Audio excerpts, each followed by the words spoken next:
అదే ఆయన బలం, అదే ఆయన బలహీనత. సో తప్పనిసరిగా vote bank, rural vote bank అంతా కూడా వైసీపీ వైపే అనుకూలంగా ఉంది. Okay, right. ఇప్పుడు కొన్ని నియోజకవర్గాల గురించి మిమ్మల్ని అడుగుతాను. అక్కడ పోటీ చేస్తున్న అభ్యర్థుల యొక్క జ్యోతిష్యపరంగా ఉన్న విశేషాలు, అంటే ఐ మీన్ డీటెయిల్స్ మాకు చెప్పండి. First utmost hot seat Pithapuram.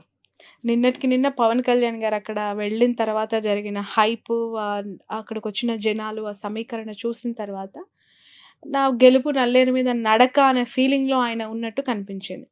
వంగ గీతాకి పవన్ కళ్యాణ్కి ఉన్న పాజిటివ్స్, నెగిటివ్స్ ఏంటి? ఎవరు గెలుస్తారు అక్కడ?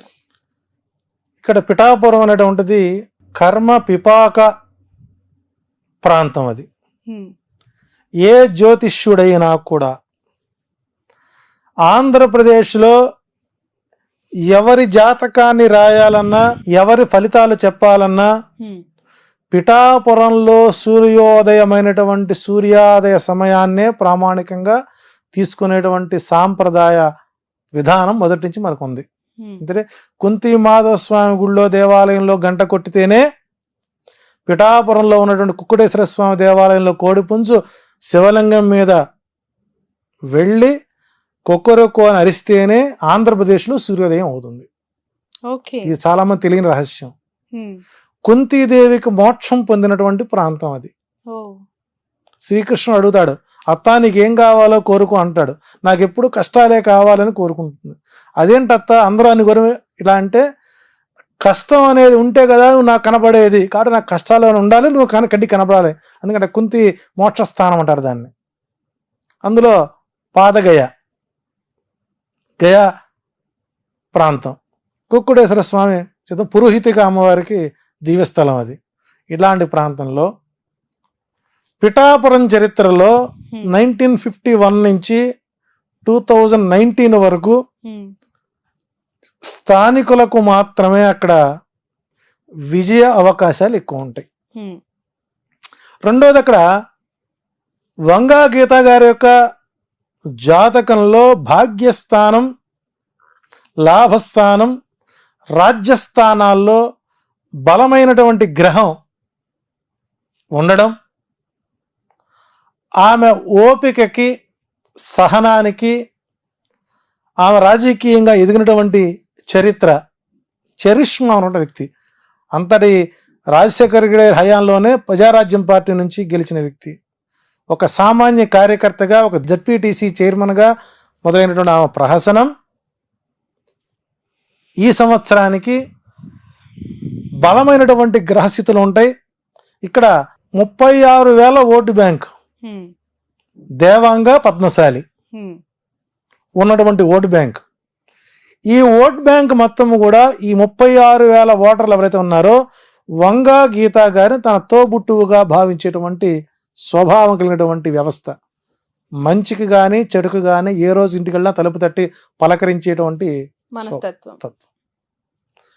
ఆమెను ఓడించడానికి పవన్ కళ్యాణ్ గారిని అక్కడ పెట్టడం, ఆయన కేవలం కాపు సామాజిక వర్గ ఓట్లను ఎంచుకోవడం, టోటల్గా అతనికి అది మైనస్. ఇప్పుడు నిన్న మనం చూసాం, నిన్న మధ్యాహ్నం కార్యకర్తలందరూ ఆయన కలవడానికి వెళితే సెక్యూరిటీ గార్డ్స్ కొట్టి పంపించారు వాళ్ళు. అంటే పవన్ కళ్యాణ్ పిఠాపురంలో గెలిస్తే పిఠాపురం సంబంధించినటువంటి అంశాలు ఏదైనా మాట్లాడాలంటే ఆయన హైదరాబాదు వారి ఫామ్ హౌస్లో కానీ లేదా షూటింగ్ సెట్లో కానీ పలకరించే అవకాశాలు ఉంటాయి. రెండోది, ఓపిక, సహనము, నిబద్ధత, నిజాయితీ, శుక్రగ్రస్త జాతకుడు పవన్ కళ్యాణ్ గారు. సో ఇక్కడ పవన్ కళ్యాణ్ గారికి అక్కడ తిరిగి మరలా గడ్డు కాలమే గోచరిస్తోంది. ఏదన్నా మిరాకిల్ జరిగితే తప్ప ఆయనకి అక్కడ ఓటమైతే మాత్రం, గెలుపైతే మాత్రం నల్లేరుపై బండి నడకగా సాగదు, అది ముళ్ళ బాటగానే మారుతుంది. ఇది సినిమాలో ఒక్క ఛాన్స్ అన్నట్టుగా బతికినాడుకోవడం. అంటే ఆ వ్యక్తికి, ఎదుటి వారికి నమస్కారం ఎలా పెట్టాలో కూడా మనం నేర్పాల్సిన పరిస్థితి ఏర్పడిపోయింది. ఎల్లంగా ఒకే ఒక మాట, ప్రచారం మొదటి రోజే చూసారా పిఠాపురం రోడ్లు ఎలా ఉన్నాయో గత పాలకులు.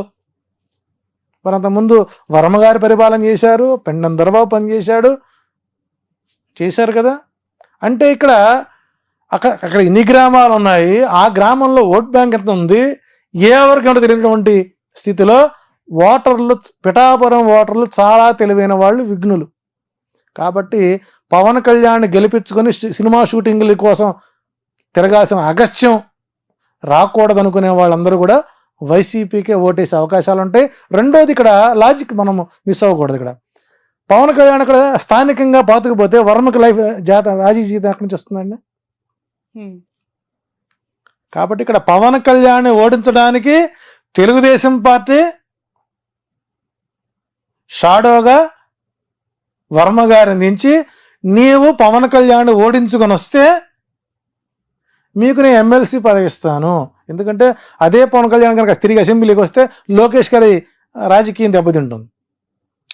సో ఇక్కడ స్వార్థపూరితమైనటువంటి కుట్రకోణంలో ఆర్జీవి గారికి మరొక వెన్నుపోటు చరిత్ర 3వ ఎపిసోడ్కి అవకాశాలు ఎక్కువ ఉంటాయి. కాబట్టి పవన్ కళ్యాణ్ ఓటమి తేలికైన, గెలుపు మాత్రం నల్లేరుపై బండినడక మాత్రం కాదు. అవకాశం స్థానికంగా ఉన్నటువంటి వ్యక్తులకే వాళ్ళు పిఠాపురంలో గెలుపుకు అవకాశాలు ఎక్కువ ఉంటాయి. అంటే వైసీపీ కంటే ఎక్కువగా టీడీపీ పవన్ కళ్యాణ్ ఓడగొట్టాలని ప్రయత్నం చేస్తుందంటారా? 21 స్థానాలు ఎక్కడైతే జనసేన పోటీ చేస్తుందో ఆ 21 చోట్ల కూడా తెలుగుదేశం క్యాడరు జనసేనకు ఓటెయ్యదు. ఇందాక 44 స్థానాలు చెప్పాను నేను. ఈ 21 స్థానాల్లో కూడా టీడీపీ వాళ్ళు వైసీపీని గెలిపిస్తారు, 65. సో కాబట్టి అసాధ్యమైనటువంటి ప్రయత్నం చేశాడు. ఇదే పిఠాపురం కాకుండా కాకినాడ గనక వెళ్ళినట్లయితే పవన్ కళ్యాణ్ అసెంబ్లీలో అడుగుపెట్టేవాడేమో. సో ఏదైనా సరే ఆయన రాజకీయ చరిత్ర ఎలక్షన్ అయిన తర్వాత జనసేన ఆంధ్రప్రదేశ్లో కనుమరుగయ్యే అవకాశం ఉంది, బీజేపీలో మెర్జ్ అవడానికి అవకాశాలు ఎక్కువ ఉన్నాయి. రైట్. నెక్స్ట్ క్వశ్చన్, అంటే నెక్స్ట్ అంతే ఉత్కంఠగా ఉన్న మరొక నియోజకవర్గం హిందూపూర్. అక్కడ ఇప్పటి వరకు టీడీపీ జెండా తప్ప ఇంకొక జెండా ఎగరలేదు. టీడీపీ కంచుకోటగా భావించే నియోజకవర్గం. అక్కడ ఒక మహిళని జగన్ రంగంలోకి దించారు, దీపిక. సో బాలయ్య గారికి ఎట్లా ఉంది విజయ అవకాశం? ఆయనే పెద్ద జ్యోతిష్యుడు, ఆయనకన్నీ తెలిసినవాడు. గత చరిత్ర మొత్తం చూసినట్లయితే ఆయన భారతదేశానికి పక్కనే ఉన్న రావణ కాష్టం అంటే శ్రీలంక. అక్కడ కల్లోలం ఎల్టీటీ ఉగ్రవాదులకి తమిళులకి మధ్యలో ఏదో సంఘర్షణ. అప్పుడు ఇందిరాగాంధీ గారి యొక్క తనయుడైనటువంటి రాజీవ్ గాంధీ గారు ప్రధానమంత్రిగా ఉన్నారు. ఈయన ఆ దేశానికి సంబంధించి ఎల్టీటీ ఉగ్రవాదులకి వీళ్ళకి మధ్య జరుగుతున్న సంఘర్షణలు ఆయన కలుగు చేసుకోవటం వల్ల రావణ కాష్టమున కల్లోలము చెలరేగి దేశాన్ని, మన భారతదేశాన్ని అల్లకల్లోలం చేసే కుట్ర ఒకటి జరిగింది. ఏంటో తెలుసా? తమిళనాడుకు సమీపంలోని పెరంబదూరులో బాంబ్ బ్లాస్టింగ్ అవ్వటం. అలాగే రావణ కాష్టంలో కల్లోలం చెలరేగటం వల్ల రాజీవ్ గాంధీ గారు హత్య గావించబడ్డం. ఆ తర్వాత వాళ్ళ సతీమణి సోనియా గాంధీ గారు 2004 నుండి 2014లో యూపీఐ చైర్పర్సన్గా ఉంటే 10 ఏళ్ల పాటు వాళ్లే అధికారంలో ఉన్నట్టు కూడా మనం చూసాం. కాబట్టి సమీపమైనటువంటి భవిష్యత్తులో మళ్ళీ కాంగ్రెస్ అన్నటువంటిది పునర్జీవితం జరిగేటువంటి అవకాశం అది ఎక్కడి నుంచైనా జరగచ్చు, తెలంగాణ నుంచి కూడా అవ్వచ్చు. సమీప భవిష్యత్తులో ఇప్పటికిప్పుడు ఈ ఎలక్షన్స్లో కాకపోయినా రాజీవ్ గాంధీ గారు, ప్రియాంక గాంధీ గారు లేదా వాళ్ళ వంశాంకురాలు చివరి వ్యక్తి ఎవరు ఉన్నప్పటికీ కూడా భారతదేశానికి సంబంధించి ప్రజల చేత ప్రజల కొరకు ఎన్నుకోబడ్డటువంటి ఈ ప్రజాస్వామ్య ప్రభుత్వంలో ఎప్పటికైనా మళ్ళీ అధికార పీఠం లేదా ప్రధానమంత్రి పదవి ఖచ్చితంగా వారు దానికి దగ్గరగా ఉంటారు. ఈ ఎన్నికల్లో అది జరగకపోవచ్చు, కానీ సమీపమైన భవిష్యత్తులో వాళ్ళ కుటుంబంలో అసలు రాహుల్ గాంధీకి ప్రధానమంత్రి అయ్యే యోగ్యం భాగ్యం లేదు ఆయన జాతకం ప్రకారం చాలా మంది చెప్తూ ఉన్నారు, మీలాంటి జ్యోతిష్యులు. రేవంత్ రెడ్డి గారు ఎమ్మెల్యేగా ఓడిపోయారు, కనీసం ఒక్కరు కూడా కాంగ్రెస్ బలం లేదు, కాంగ్రెస్ పార్టీ అధికారంలోకి రాదని చాలా మంది జ్యోతిష్యులు చెప్పారుగా. మరి ఏమైందంటారు? కలియుగంలో 5,000 గడిచినటువంటి మీదట పంచాంగములు పనికి మారినవైపోవు, నవగ్రహంబుల నడక మారినను గురుదేవుల వాక్యం కూడా ఉంది. ఓకే. సో మీరు మెజర్ చేసే మెజర్మెంట్స్ కి అతీతవంతమైనటువంటి స్థితిగతుల్లో కలియుగంలో 5,000 గడిచినటువంటి మీదట ఇప్పుడు 5,124 సంవత్సరాలు పురస్కరణ చేసుకున్నాం మనం. 5,000 సంవత్సరాల నుంచి అంటే 100 ఏళ్ల నుంచే ఇలాంటి ఆటపోట్లు స్టార్ట్ అయ్యాయి. ఇంకా మనం అనుకున్నటువంటి గ్రహగతులు 30 నెలల్లోనే మందగమనుడైనటువంటి శని ఇక్కడి నుంచి ఇక్కడికి వెళ్తాడంటే 3 రోజుల్లో కూడా ఆయన ట్రావెల్ చేయొచ్చు. ప్రపంచంలో వింతలు విచిత్రాలు ఇంకా జరగబోతున్నాయి. కాబట్టి బ్రహ్మం గారి యొక్క కాలజ్ఞాన ప్రకారంగా సోనియా గాంధీ గారి యొక్క నేతృత్వంలో ఉన్నటువంటి వాళ్ళ కుటుంబ సభ్యులు, ప్రియాంక గాంధీ లేదా రాహుల్ గాంధీ, వీళ్ళ ఇరువురు లేదా వీరి కుటుంబ సభ్యులు చివరి వంశాంకురం ఉన్నంత వరకు భారతదేశానికి సంబంధించిన ప్రధానమంత్రి లేదా ఆ అధ్యక్ష పీఠానికి దగ్గరగానే వీరు ఉంటారు. ఇది సమీప భవిష్యత్తులో జరిగి తీరుతుంది. అందులో భాగంగానే ఇక్కడ కాంగ్రెస్ పార్టీ అన్నటువంటిది అందరూ అనుకుంటారు ఇంకా అయిపోయింది, కాంగ్రెస్ ఏమీ లేదు, దాన్ని ఎవరు ఏమీ చేయలేరు. బ్రహ్మం గారి యొక్క కాలజ్ఞానం. బికాజ్ నేను సనాతనమైన ధార్మికవాదిగా బీజేపీని నేను ఇష్టపడతాను, నేను కాంగ్రెస్ ను పొగడట్లేదు, ఉన్నటువంటి వాస్తవికమైనటువంటి పరిస్థితులు అట్లాంటివి. కమింగ్ టు ఆంధ్రప్రదేశ్, జగన్మోహన్ రెడ్డి గారి యొక్క పేరు జగన్. గా నా అక్షరాలని సంయుక్త అక్షరాలు అంటారు. వారి పేరులో కూడా 2 అక్షరాలే ఉన్నాయి. అంటే జా తీసి ఓన్లీ గన్ అని పెట్టాలా జగన్ గారికి? జగన్ అంటే గా అన్నటువంటిది సంయుక్తము, అంటే ఒక అక్షరంతో మరో సగం అక్షరం కలిసిపోతే దాన్ని సంయుక్తాక్షరం అంటారు తెలుగులో. సో జగన్మోహన్ రెడ్డి గారి యొక్క పేరులో కూడా ఒక రకంగా ఆ విధంగా తీసుకుంటే అవి 2 అక్షరాల కిందే లెక్క. రాబోయేటువంటి శాసనసభ ఎన్నికల్లో ఆంధ్రప్రదేశ్కు సంబంధించినటువంటి ఎలక్షన్స్ లో వై నాట్ 175 అని జగన్మోహన్ రెడ్డి గారు ముందుకెళ్తూ ఉండొచ్చు దాక. కానీ మనం శోభకృతనామ సంవత్సరంలో ఉన్నాం.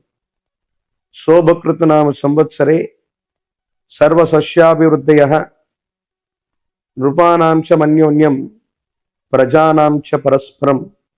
ప్రజల చేత ప్రజల కొరకు ఎన్నుకోబడ్డటువంటి ప్రజా సంబంధమైన ప్రభుత్వాలు మాత్రమే ఈ శోభకృతు అనేటువంటి పేరు కలిగినటువంటి సంవత్సరాల్లో వస్తాయని శాస్త్రం. ఇక్కడ అదే జరిగింది. జగన్మోహన్ రెడ్డి గారు 175 స్థానాలు 151 ప్లస్ వాళ్ళు అనుకుంటున్నారు. తీవ్రమైనటువంటి ప్రజా వ్యతిరేక సంబంధమైన స్థితిగతుల వల్ల మళ్ళీ అధికారంలోకి రావటం అన్నటువంటి విషయం మీద వాళ్ళు దృష్టి పెట్టాలి. ఏ ప్రభుత్వం కూడా, అంటే అది టీడీపీతో కూడినటువంటి ప్రభుత్వం కానీ వైసీపీతో కూడినటువంటి ప్రభుత్వం కానీ వెంటనే సులభమైనటువంటి మెజారిటీతో ఆంధ్రప్రదేశ్లో వచ్చేటువంటి అవకాశం లేదు. But first priority is Jaganmohan Reddy గారికి సంబంధించిన ఆరుద్ర నక్షత్రం, కాలజ్ఞానానికి సంబంధించినటువంటి స్థితిగతులు, దేశ కాలమాన పరిస్థితులను బట్టి చూస్తే ఆ ప్రభుత్వం బోటాబోటీ మెజారిటీ అంటే కనీస మెజారిటీతో కంటిన్యూ అవ్వటానికి కొన్ని ప్రత్యేకమైన ఎక్కువ అవకాశాలు ఉన్నాయి. విపక్షాలుగా చెప్పుకోబడుతున్నటువంటివి జనసేనతో కూడినటువంటివి. ఆయనది శ్రవణ నక్షత్రం. పవన్ కళ్యాణ్ గారు సమీపమైన భవిష్యత్తులో తప్పకుండా అమాత్యుడు, మంత్రి, అది ముఖ్యమంత్రి అవ్వండి, కేంద్ర మంత్రి అవ్వనివ్వండి, అమాత్యుడు అన్నటువంటి స్థానానికి దగ్గరగా ఆయన జాతకం ఉండబోతుంది. తెర మీద బొమ్మలు గద్దెనెక్కారన్నటువంటి గురుదేవుల యొక్క వాక్య సాక్షిగా పవన్ కళ్యాణ్ గారు సమీపమైన భవిష్యత్తులో, అది ఈ 5 సంవత్సరాల్లో కూడా అయి ఉండొచ్చు, ఈ రాబోయేటువంటి 5 సంవత్సరాల్లో కూడా అయి ఉండొచ్చు, ఖచ్చితంగా వారు ముఖ్యమంత్రి లేదా ఆ స్థానానికి దగ్గరగా ఉన్న అమాత్యుడు ఆ స్థానాన్ని అధిరోహించేటువంటి అవకాశం కూడా తప్పకుండా ఉంది. మొదటి ప్రాముఖ్యతగా వైఎస్ జగన్మోహన్ రెడ్డి గారి యొక్క నేతృత్వంలో ఉన్నటువంటి వైసీపీ ప్రభుత్వం బోటాబోటీ మెజారిటీతోనైనా మళ్ళీ అధికారంలోకి రావటానికి కొంత ఎక్కువ అవకాశాలు ఉన్నాయి. అవకాశాలు జగన్ ఉన్నాయంటున్నారు, పవన్ కళ్యాణ్ గారికి కూడా లేకపోలేదు అంటున్నారు. ఎలా సాధ్యం అవుతుంది? వైసీపీ ప్రభుత్వం వస్తుంది, అవకాశం ఉంటే జగన్మోహన్ రెడ్డి గారితో పవన్ కళ్యాణ్ గారు కలిసి పనిచేయకూడదా? అవకాశాలు ప్రస్తుతం ఏపీలో కనిపిస్తున్నాయి. ఒకవేళ జగన్మోహన్ రెడ్డి గారి యొక్క ప్రభుత్వం బోటాబోటీ పెట్టుకున్న చెప్తా 2009 సంవత్సరంలో ప్రజారాజ్యం పార్టీ వచ్చింది. దేనికి వ్యతిరేకంగా వచ్చింది? ఈ ప్రాంతీయ పార్టీ దేశంలో అధికారంలో ఉన్నటువంటి కాంగ్రెస్ కి.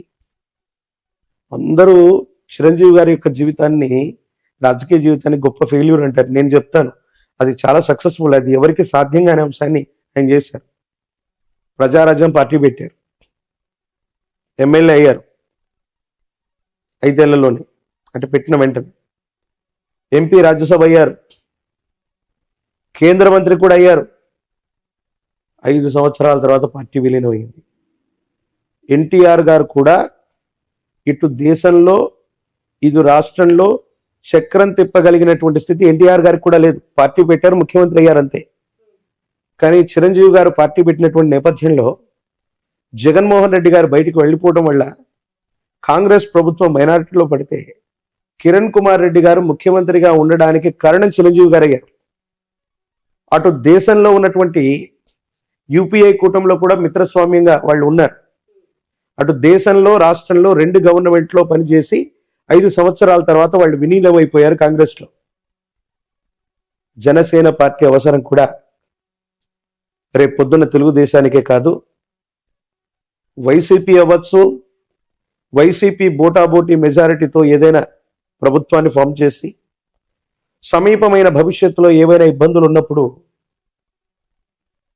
అది పవన్ కళ్యాణ్ గారికి సంబంధించిన పార్టీకి సంబంధించిన ఎమ్మెల్యేలతో, ఇప్పుడు జనసేన ఎమ్మెల్యే వైసీపీతోనే కలిసి ఉన్నాడుగా. 151 మంది ఎమ్మెల్యేలు వైసీపీ వాళ్ళు అవుతే ఆ +1, 2, 3, 4, 5లో మొట్టమొదటి జనసేన ఎమ్మెల్యే కూడా వీరితోనే కలుస్తున్నారు. శాశ్వతమైన శత్రువులు మిత్రులు రాజకీయాల్లో లేరంటూ ఉంటారు. ఈసారి వైసీపీ ప్రభుత్వం ఒకవేళ వ్యవస్థీకృతమై గవర్నమెంట్ని ఫామ్ చేసిన 5 సంవత్సరాల్లోపు ఏదైనా అస్థిరమైనటువంటి ప్రభుత్వం ఏర్పడితే పవన్ కళ్యాణ్ గారి యొక్క నేతృత్వంలోని జనసేన కూడా భాగస్వామ్యం అవ్వచ్చు. లేదా వీటన్నిటికీ కూడా సమీప భవిష్యత్తులో ఆల్టర్నేట్గా ఉండి జనసేన సొంతంగా అవకాశం, అంటే మళ్ళీ రాబోయే 5 సంవత్సరాలు 72 అంతే. కానీ అద్భుతం అది. ఎందుకంటే మనకు తాత ముత్తాత నుంచి ఒకటి చెప్తుంటారు, ఒరే నాన్న నువ్వు దానం చేస్తే కుడి చేతితో చేస్తే ఎడమ చేతి తెలియవద్దు, ఎడమ చేతి కుడి చేతి తెలియవద్దు అనేది ఒక సామెత. అవునండి. కానీ విషయం ఏంటిదంటే జగన్మోహన్ రెడ్డి బుర్రలో ఏమి జరుగుతుందో వాళ్ళ భార్యకి తెలియదు, వాళ్ళ అమ్మకి తెలియదు, అవునండి. అసలు ఈ ఎడమ చేతికి తెలియదు, అవునండి. కుడి చేతి తెలియదు. ఎలా అంటే ఆయన జన్మ సంఖ్య, విధి సంఖ్య బట్టి చెప్పచ్చు. దాన్ని బట్టి అది అంతే. ఎందుకంటే కింగ్ నంబరు 3,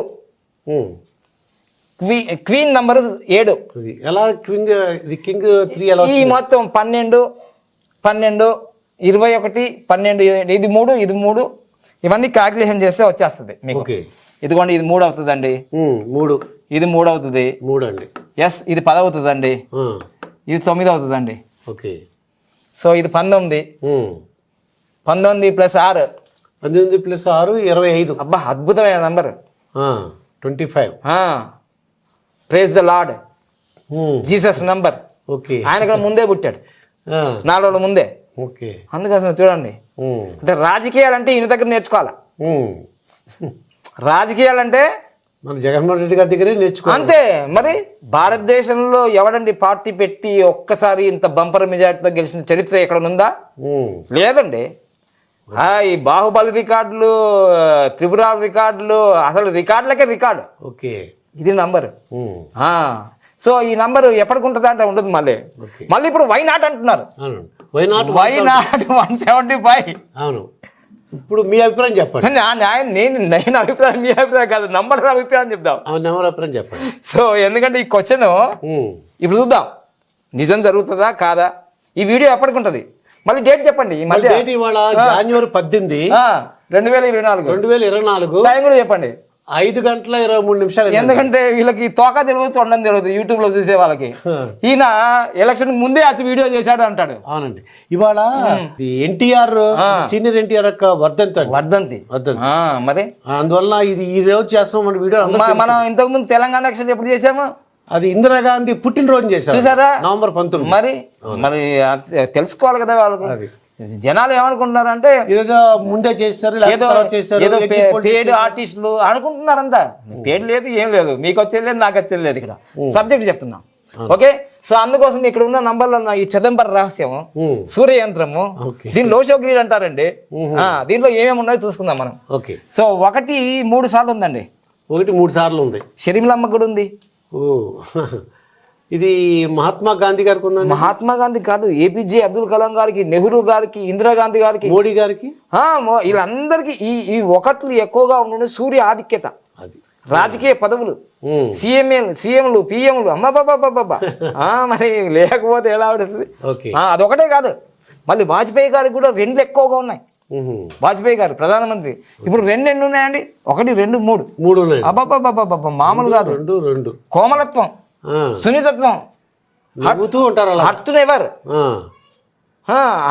హర్ట్ చేయడు, హెల్ప్ ఎవర్ అంటాడు సాయిబాబా కొటేషన్ లాగా. జగనన్న ముద్ద, బ్యాగు, గోరు ముద్ద, ఏదో చూడండి ఇక్కడ. ఓకే, పాపం లిక్కర్ వాళ్ళకి ఇబ్బంది, బ్రాండ్ సరిగా లేదట. చూద్దాం. ఇది అయిపోయిందా? ఏడన్నా అయిపోయిందండి. 1 2 3 4 5 6 ఇంకా 1 9 ఒకటి ఉంది. 9 ఉందండి. 7 ఒకటి ఉందండి. 7 ఒకటి ఉంది. అమ్మా అయిపోయిందండి. మరి రాజకీయ లైన్ ఒకటి రాలేదండి. రాజకీయ లైన్ ఒకటి లేకుండా సీఎం అయ్యారు తెలుసా? అది ఎలా, ఏంటండి, ఏంటి విచిత్రం? మహిమ, అది మహిమ, దేవుని మహిమ. 16 నెలలు పోయొచ్చాడు కదా. అవును, జైలుకి వెళ్ళి వచ్చారు. శ్రీకృష్ణ స్థలం, జైలు అనకూడదు అలా. శ్రీకృష్ణ జన్మస్థానానికి ఎవరికి పోయేస్తారో వాళ్ళు నేతలు అవుతారు, మహానుభావులు అవుతారు. మహాత్మా గాంధీ వెళ్ళారు, ఇందిరాగాంధీ వెళ్ళారు, నెహ్రూ గారు వెళ్ళారు, జగన్మోహన్ రెడ్డి గారు వెళ్ళారు, రేవంత్ రెడ్డి గారు వెళ్ళారు. అబ్బా అంటే మేము వెళ్ళాం కానీ సో ఈ విధంగా ఖచ్చితంగా ఈ విధంగా నంబర్స్ వచ్చేసాయండి. జన్మ సంఖ్య, విధి సంఖ్య లేకుండా ఎవరు కారండి. అది ఎందుకు అవుతారండి రాజకీయ నాయకుల్లో? ఏదైనా ఒక నంబర్ ఉండాలి కదండి. ఉంటుందండి, ఎందుకంటే 3 నంబర్ ఉంది కదండి. కింగ్ నంబరే 3. మళ్ళీ విధి సంఖ్య కూడా 7. వీళ్ళంటే అయిపోద్ది అంతే. ఒకసారి అన్నాడు విశాఖపట్నం ఎయిర్పోర్ట్లో, ఎక్కువ మాట్లాడుతున్నావు, నేను సీఎం అయిన తర్వాత నీ సంగతి చూసుకుంటా. నేను కూడా అంతే అన్నాడా లేదా? This is the power. ఇది 2 7 అనేది 2 సార్లు, 7 అనేది 2 సార్లు వచ్చింది. షర్మిలమ్మకి వచ్చింది, ఈయనకు వచ్చింది. సో పవర్ పనిచేసింది.